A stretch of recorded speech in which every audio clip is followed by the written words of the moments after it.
getting late. I'm late for my chiropractor. Shouldn't let him wait. So now we're on the way to Hawaii Kai. Come on, Prius. Oh good, somebody who's faster so I can tail him, not get a ticket. Oh, that's like a nice little traffic jam on the way back. Maybe I should take another scenic route. Alright, we're here in Nainahina.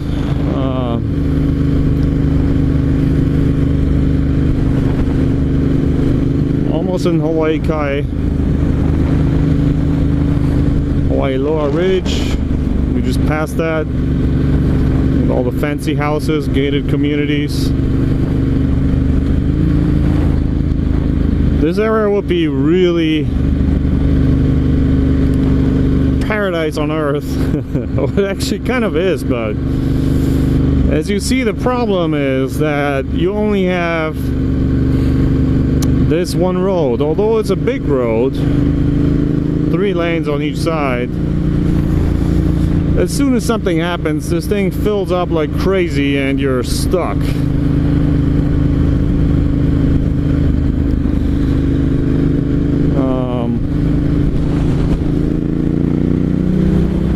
So that's not that much fun, especially in the morning and evening hours before and after work. People spend a lot of time, at least 45 minutes from here to downtown, which I consider a lot of time, because if you round it up, you know, that's, let's say on average maybe an hour. That's 2 hours per day. That's 10 hours a week. That's 500 hours in traffic per year on average. Now, what could you do with 500 hours?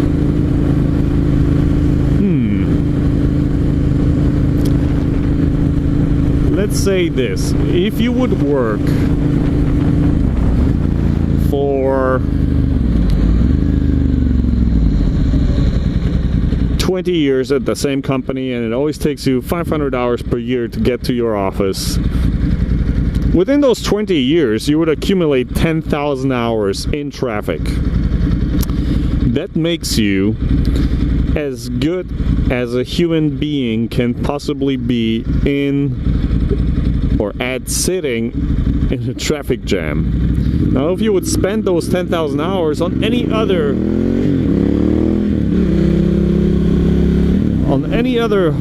hobby or sport, or practicing to play an instrument, you would get as good as a human being can get in this discipline.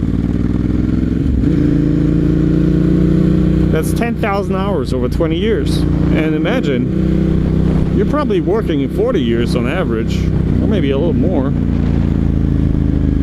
So it's worth considering what you're doing with your time over the long run. You could be the best, or one of the best violin players, if you would live close to work, where you have to walk only 5 minutes back and forth, 10 minutes, and instead you would use the time that you have on extra, those 55 minutes before and 55 minutes after work, to practice the violin.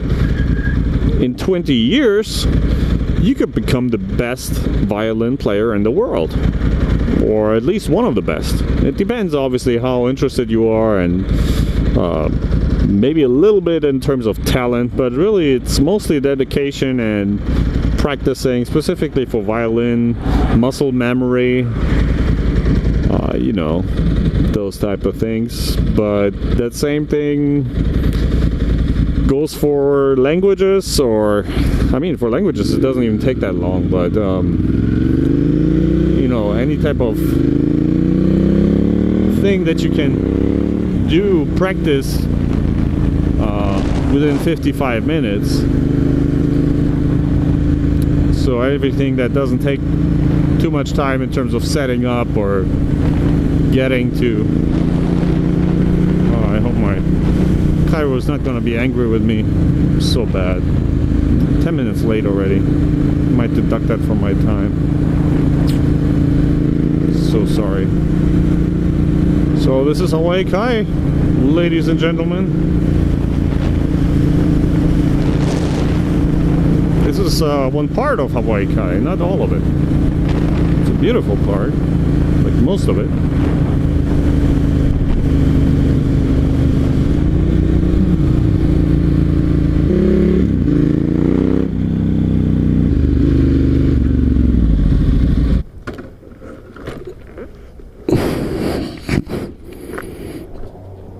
Hello, sir. I'm a little late. How are you doing?